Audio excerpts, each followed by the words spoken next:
Hello friends, રસોઈની દુનિયામાં આપનું સ્વાગત છે। આજે હું તમને નાનાથી માંડીને મોટેરાને સૌ કોઈને મનપસંદ પડે તેવા તેમજ એકદમ હેલ્ધી અને એકદમ ટેસ્ટી કેરેમલ મખાનાની રેસીપી જણાવીશ। તે માટે થઈને આપણે એક કઢાઈમાં એક બાઉલ મખાનાને રોસ્ટ કરવાના રહેશે। લો ટુ મીડિયમ ફ્લેમ ઉપર આવી રીતે રોસ્ટ કરવાના રહેશે। તે પછી આપણે તેને એક બાઉલમાં કાઢી લઈશું।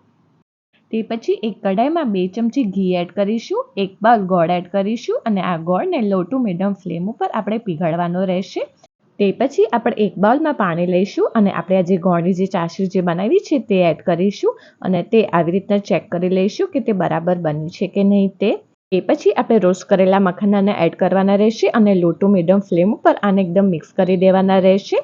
તે પછી આપણે તેને એક ડીશમાં કાઢી લેવાના રહેશે।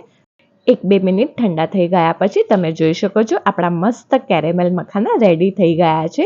તમે જોઈ શકો છો મસ્ત એકદમ છૂટા પડી જાય છે, જોઈને જ મોઢામાં પાણી આવે તેવા બન્યા છે। આ રેસીપી તમે જરૂરથી ટ્રાય કરજો અને આ રેસીપી તમને કેવી લાગી એ મારા વિડીયોના કમેન્ટ સેક્શનમાં જરૂરથી કમેન્ટ આપજો।